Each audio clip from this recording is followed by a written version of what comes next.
Rico Hines footage finally dropped. 43-minute long video, pickup runs. Damn near every single Detroit Piston was at this run. We got a close-up look at Cade, Ivy, Ausar, Stu, and Duren on the winner's court a lot of times. We'll talk about everything we saw in that Rico Hines footage in today's episode of the Locked On Pistons podcast. You are Locked On Pistons, your daily Detroit Pistons podcast. Part of the Locked On Podcast Network, your team every day. Johnson with 1 second to go.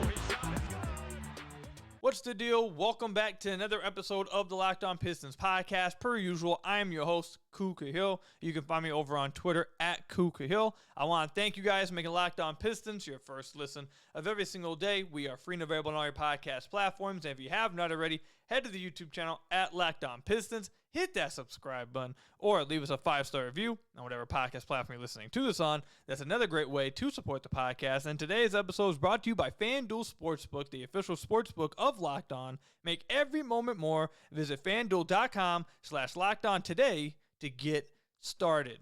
Before we get into today's episode, I want to say, last episode, we had Amari Sankofa, Detroit Pistons beat writer of the Detroit Free Press. He came on last episode. We talked about some fun things. It was a really cool episode. So if you haven't checked that one out, go check that episode out before you listen to this one.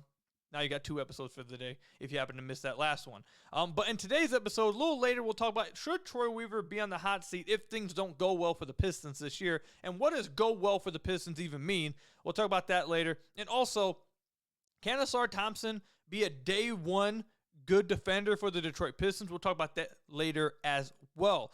But first, the Rico Hines footage finally dropped. Last week, I told you guys that I was hearing Cade was playing extremely well at these Rico Hines footage, or at this Rico Hines run. That a lot of Pistons were there. I told you guys the Rico Hines footage was going to drop soon. It actually did not end up dropping soon. We got some leaks, like little clips, over the last few days, but the footage did not drop until 2 days ago, I believe. The 23rd, I believe, is when it dropped. And it dropped really late at night, but I was up, your boy was up, and I watched the entire 43-minute run. Now, the Pistons players weren't on every single run, but almost every Piston I saw, I'm pretty sure almost every Piston was at this run. On the winner's court, you saw a lot. Cade, Ivy, Ausar, Stu, and Duren. You saw them play a ton. You didn't get to see anyone else play unless you were really trying to, look hard into the background. But even then, the camera wasn't, staying on their rim long enough to where you could even make out what was happening. But on the other court, I could see Killian, Sasser, Burks, Monty, and Wiseman. And I also saw Livers swap in there too with them. So I think that's 11 guys. Those are the 11 I saw. If you saw any other Pistons in the Rico Hines footage, definitely let me know which ones, because I missed the other ones. But those were 11 that I saw at this run. So, like I said, the 5 ones that we got to actually watch in these runs were Cade, Ivy, Ausar, Stu, and Duren. And if Bojan was not with the Detroit Pistons, that probably would be your starting lineup, I think. But Bojan is here. Either way, it's interesting to get to see those 5 play together.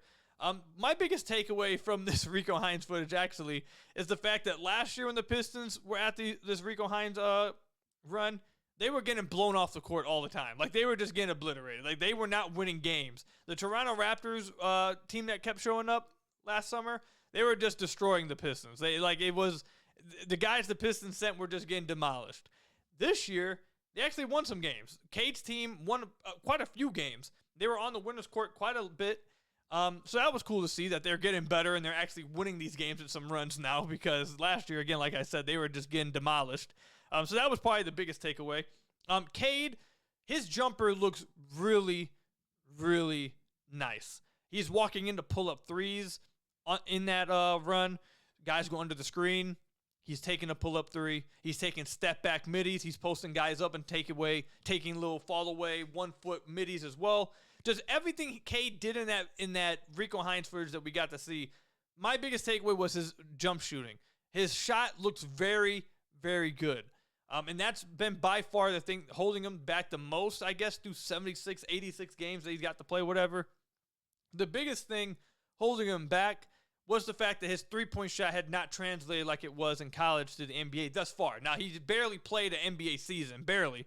So I don't even feel comfortable saying it hasn't translated. We haven't really got to see him as much as you'd like over 2 years. But in his rookie season, early into his second year, the three-point shot wasn't there like it was in college, where he was a really, really damn good shooter, a marksman in college. And now that he had the surgery, you expect him to have better lift on his jump shot.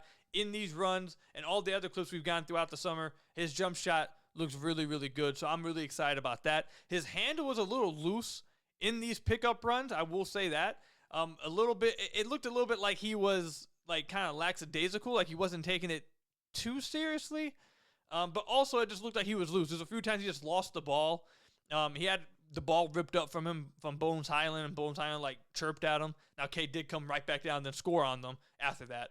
But I've seen some talk about, does Cade have a bad handle? Cade does not have a bad handle. I wouldn't look at this Rico Hines footage and think, oh, this is the determining factor. Cade has a weak handle. We've watched Cade so far through his rookie season and 10 games of his second year. Does he have a Kyrie handle? No. He's not, Steph or Kyrie. But does he have a bad handle? No, he does not have a bad handle. Could it get better? I guess. Yeah, you can make it a little bit more compact, maybe add some moves to his bag. But, he doesn't have a bad handle. His handle's fine. I mean, could he improve it? Yeah, he can improve everything. But he doesn't have a bad handle. But he was loose with it in the Rico Hines footage. I will say that. That was the only other thing that I would say was a little discouraging, is that he was a little loose with the ball. Jalen Duren, though, was another bright spot in this. Jalen Duren's over here 360 dunking, reverse dunking under the basket, chase down blocks. He even hit a pull-up jump, or not a pull-up jumper, but a catch-and-shoot three. I don't think they ruled it a three. The rules with the Rico Hines footage is a little weird. I saw some people hit some threes, and they were counting them as ones. I don't know what was going on, but he had an outside shot. Jalen Duren looked really, really good. The pick and roll with him and Cade continued to look really good in this Rico Hines footage. I can't wait to see them during the year. I think that pick and roll tandem with spacing around them is going to be absolutely lethal. It's going to be crazy. Can't wait to see it. The other biggest takeaway, there are 3 guys for the Pistons I think jumped off the film to me. It was Cade, Jalen Duren, and then Ausar Thompson. Ausar was actually clamping dudes in these runs. Now, look, I know a lot of people. Now, at those runs, they take them very, very seriously. That's why I really like these runs and why so many people show up at them, because they do take them very serious, and people go out there to try to get better. Those runs are taken very serious. I forget the coach's name who runs them, but they take it very legit over there. So maybe I shouldn't say this about this pickup run. But most pickup runs, everyone hates the dude that try hards on defense. Everyone hates that dude. The dude who gets up in your stuff, who's always all over you, just playing aggressive as hell on defense. No one likes going against that dude in pickup. And that's what Ausar was. Now, again, the Rico Hines, it's probably a little different because they take it more serious. But even still, Ausar was clamping stuff, forcing early pickups, blocking 2 jump shots, not just layups around there or chase down block. He was blocking pull-up jumpers, ripping dudes up, taking it full court, finishing at the other end, playmaking in transition again. Ausar looked really, really good. I even saw him hit a catch-and-shoot 3, a game-winning catch-and-shoot 3 from the right wing. So Ausar looked really good in this Rico Hines footage as well. Cade, Duren, and Ausar, my 3 biggest takeaways. Now, Stu did hit a few. I think he hit 2 threes I saw on I believe it was 2. We saw him shoot a couple. I think he hit 2 in the first game. I don't know if he hit any after that. I don't remember. They may not have even shown it. But I remember 2 threes that he did hit. But outside of that, I don't think he did really anything crazy. It was him and Jane Ivey had my 2 funniest moments of the of the run. If you were talking about just funny moments, Stu got the ball, I believe, the very first possession at the very beginning of the footage. Very beginning, got the ball down low, went for a hook shot over. I forget who. I don't know who it was, but he went for a hook shot over someone in the middle of the key and almost threw it over the backboard. That was the first funny moment. And then the second funny moment was Jane Ivey. Jane Ivey tried attacking somebody, and you heard somebody say swing, and then you saw Ausar Thompson point that way, and Ivy just didn't listen to them and went and did his thing and tried to get to the basket, and I believe he turned it over. So those are just 2 funny moments. Ivy hit a lot of catch and shoot threes as well. So both their Ivy and Stu's jump shot looked fine. But those are they were okay. The 3 guys that really jumped off the film for me though was Cade, Duren, and Ausar. And then I just want to throw in some funny moments to have some fun with it. So what were your guys' biggest takeaways, though, from the Rico Hines footage? Did you guys watch it? If you haven't, definitely go check it out on YouTube. Just look up Rico Hines. It was released like 2 days ago. Go watch it. At this point in the summer, you ain't got no basketball to watch. You ain't got no Pistons basketball to watch, I should say. And around this time, people start getting, start craving some Pistons basketball. So you have some right there. Go check it out. Let me know what you guys think. What were your guys' biggest takeaways? When we come back, should Troy Weaver be on the hot seat? We'll talk about that when we come back. But first, I've got to tell you guys about one of our sponsors. This one, I got to tell you a little bit about FanDuel. Football season is about to kick off. I mean, about to kick off or about a week away. And FanDuel is giving you the chance to win all season long. Because right now, when you bet on a Super Bowl winner, you can get bonus bets every time they win in the regular season. Now, I understand that FanDuel has the Detroit Lions as slight favorites to make the playoffs, and they have them as slight favorites to win 10-plus games. But I don't know if I would pick them as a Super Bowl winner and just get the bonus bets every time they win in the regular season. I think I probably would go with someone like the Kansas City Chiefs. That would be my pick. Maybe the San Francisco 49ers. Like those would be my picks right there. Lions fans, let's not get too crazy. But you can pick any team to win the Super Bowl, and you'll get bonus bets for every victory. You can use your bonus bets on spreads, player props, over-unders, and more. So visit FanDuel.com/lockedon and start earning bonus bets with America's #1 sportsbook. That's FanDuel.com/lockedon and start earning bonus bets with America's #1 sportsbook. So I want to thank you guys again for making Locked On Pistons your first listen of every single day. We're free and available on all your podcast platforms. If you haven't already, head to the YouTube channel at Locked On Pistons, hit that subscribe button, or leave us a 5-star review on whatever podcast platform you're listening to this on. That's another great way to support the podcast. So we're in the dog days of the season. There's no hiding around that. There's not much going on with the team, especially with the Pistons. Like we talked about in the last episode with Omari, the Pistons have had somewhat of a quiet offseason. Now, outside of the Cade stuff that's been like really bringing interest back into the Pistons and bringing interest to Cade, outside of that, the Pistons have had a pretty quiet offseason. They didn't make any signings in free agency. I'm not counting any of the two-way guys. They didn't make any free agent signings. They made 2 trades, but, they made 3. They moved up in the draft to get Marcus Sasser. But I'm talking about with Monty Morris and Joe Harris. But neither of those guys are big names, and they didn't give up anything. It was kind of just like, oh, you want these guys? Here you go. We'll give them to you. Like, it wasn't – the Pistons didn't really do much this offseason. So, yeah, we're in the dog days at this point in the year. So, when I'm trying to figure out things I want to talk about, I'll look up some stuff going on with the Pistons. I'll try to look up to see if there's something I've missed with the Pistons. I'll look up some random stats. I'll rewatch games, see if there was something I missed and there's something I really want to talk about. But one of the main ways I come up with content when I'm like, you know what? And of course, we have guests on the podcast, which we have some more guests coming this week. You guys are going to really like them. But when I'm outside of all that, when I'm really trying to find something, okay, what can I talk about? I can't think of something right now. I just go through the Pistons community. I go through the Pistons community on Twitter, on YouTube. I just go through and see, what are Pistons fans talking about? What are they arguing about right now? What's on their minds? And one of the things I've seen that's on people's minds the last week or so that I've seen a lot of talk about is, should Troy Weaver be on the hot seat this next offseason if things don't go well this upcoming season for the Detroit Pistons? Now, my quick answer is going to be straight up no. It would take some catastrophic stuff, I think, for Troy Weaver to lose his job or even be on the hot seat next offseason. Troy Weaver has a long contract. He's been given nothing but belief and trust, it sounds like, from the top bottom. And at the end of the day, they are just going into year 4. And really, with Cade being gone for the entirety of last year kind of, I'm sure some people in the front office and, they probably consider this year 3, really, because Cade missed the entire of last year and they didn't really get a chance to see what was going to happen. So, really, it's probably year 3 they consider it, with Cade coming off an injury. I think my short answer would be no. It would take something crazy to happen. Like, they would have to absolutely lose the locker room, some bad stuff. Troy Weaver would have to be like something like wild would have to happen, I think, for Troy Weaver to actually end up getting fired after the season. However, I do think that amongst the fan base, it could continue to get a little testy and a little hot for fans if this season doesn't go well for the Pistons, because this is year 4 of the whole rebuild, and Pistons fans are tired of losing. Pistons fans are tired of the tankathon. They're tired of looking at lottery balls. They're tired of all that. They want to see their team in the playoffs. They want to see this team win games, and they're tired of it now. They went and signed Monty Williams.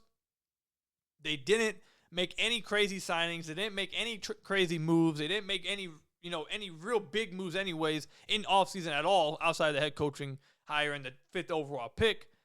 And fans already weren't happy with that, it seemed like. Not all fans, but from what I have read from all of you guys, from the comments to Twitter, the DMs I get, just scrolling through Twitter and seeing what the community's talking about.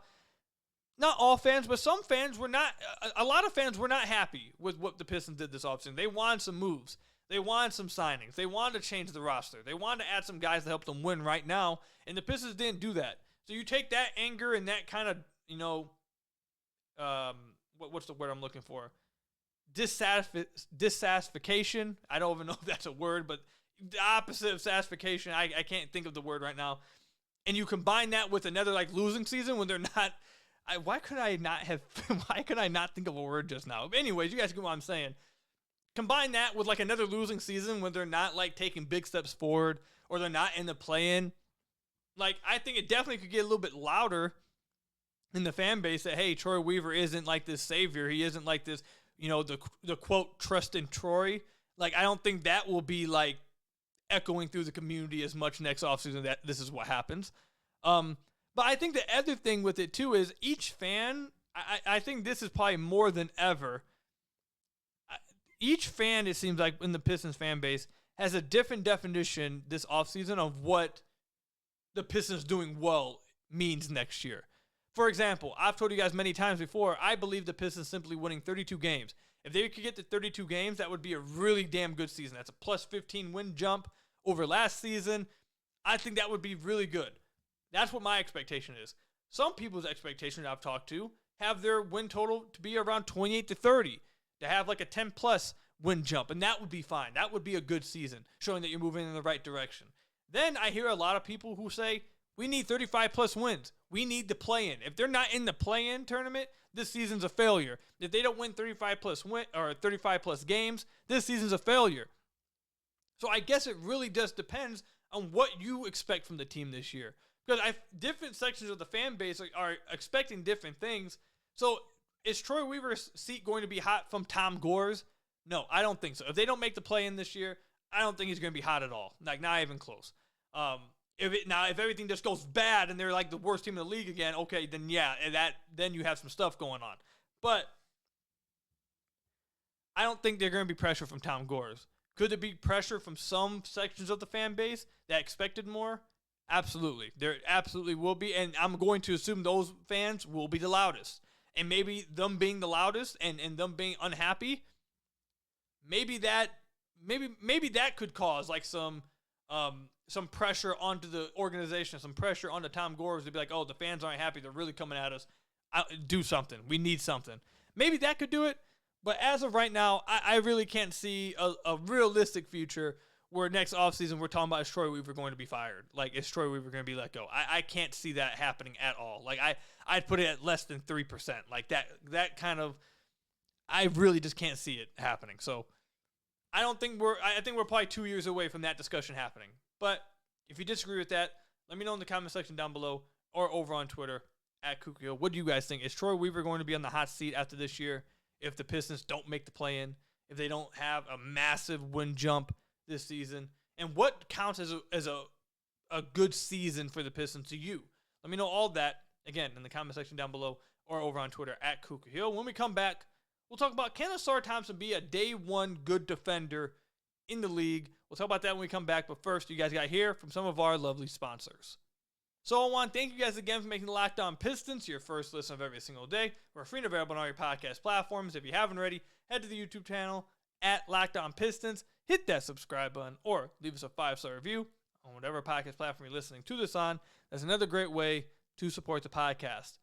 So you guys have heard me many times on the podcast say, I've said it a lot because the Pistons have had a lot of rookies that play a lot of minutes, a lot of young guys that play a lot of minutes.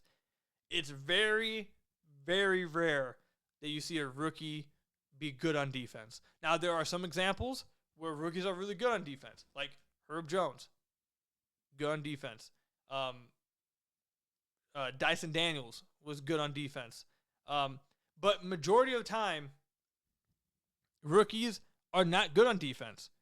They can have individual flashes, especially big men on defense. A lot of times, big men on defense really struggle because there's a lot, versatility with drop coverage versus switching versus hedging, knowing, communicating because you're the back line of the defense, talking and communicating all kinds of things, knowing where to be. That's tough. Big men, it's really hard. But just overall for rookies coming in, can they hold up every now and then, like in an individual one-on-one, they're attacking me, I can stay in front of them?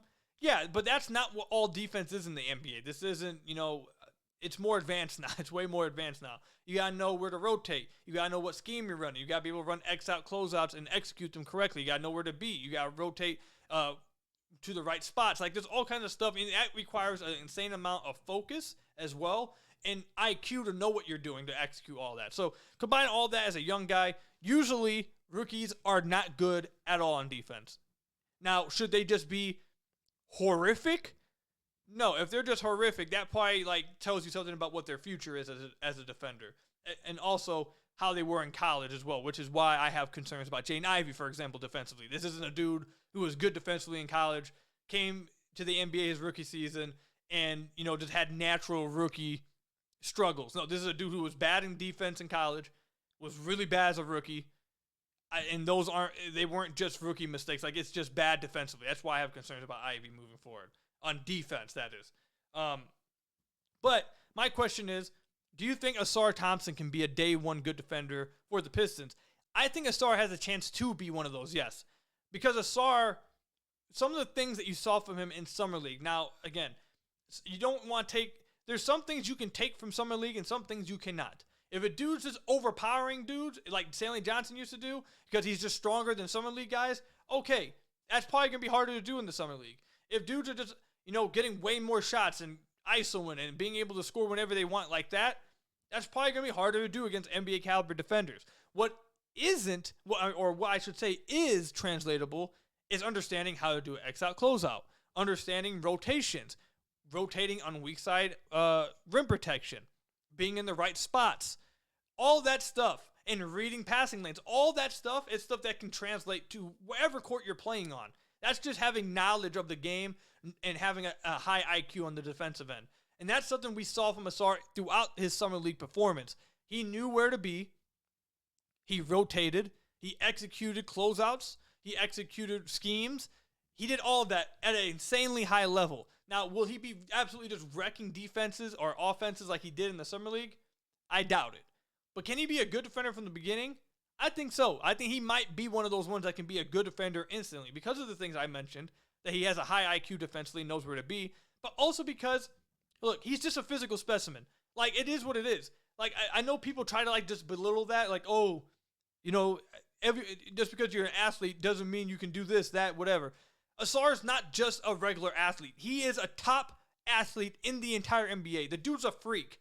He's 6'7", 6'6", 6'7", 7-foot wingspan, can jump out the building, probably going to be the fastest player on the Pistons when it goes to straight line speed, probably the fastest dude on the team, and laterally, he's probably the fastest one laterally as well. This dude is just, he's a freak. He's an alien. So, combine his physical stuff, like we talked about with his trainer, Luke Cooper, I believe 2 weeks ago on the podcast, or 2.5 weeks ago, 3 weeks ago, somewhere around there. Just like we talked about with him. Yes, his athleticism and his body type, his length, his athleticism, all that stuff, that's what makes him super special. But the fact that he was a top 5 pick is because he has that, but then also has the smarts, also has the IQ, also has the intangibles, knows how to play, plays the right way. All that stuff combined is what makes him Ausar Thompson. And that's why I think he has a chance to be a day one good defender. Does it mean he won't make rookie mistakes? No, he'll make rookie mistakes. So I think he's going to be a defensive player of the year worthy guy? No. Do I think he's going to be an all defensive team guy? No. But do I think he's going to be a net negative defensively, like most rookies are? I don't think so. I think he's probably going to be a net positive defender instantly, and that's how he's going to be able to impact the game immediately. And you saw it in the Rico Hines runs. Clamping up Norman Powell. Norman Powell's a really damn good scorer in the NBA. Clamping him up. Making stuff tough on him. Extremely tough on him. Really made stuff. I believe he blocked Cam Reddish's shot twice. And then he ripped up. I don't know who the other person was he ripped up. But overall, I think Ausar can be a good defender from the beginning. And I'm really interested to see if he really, and I'm pretty sure he's going to. I mean, if you're dedicating yourself that hard in a pickup run in Rico Hines, like I have to assume you're going to be dedicating yourself that hard in an NBA scenario. So I'm interested to see how good he can be defensively. I'm interested also to see how the Pistons utilize him defensively because he's very versatile on that end as well. So we'll see what happens. Let me know in the comment section down below, though, or over on Twitter at KukaHill. Do you guys think Ausar Thompson will be a good defender out the gate, or do you think he's going to be like most rookies and struggle to be an impact defender? Let me know again. Comment section down below or over on Twitter at KukaHill. That's all I've got for you guys today. Thank you guys for making Locked On Pistons your first listen of every single day. We're free and available on all your podcast platforms. Hit that subscribe button on the YouTube channel. Leave us a 5-star review on whatever podcast platform you're listening to this on. And until next time, I'll see you guys later. Stay safe. Until next time, peace out.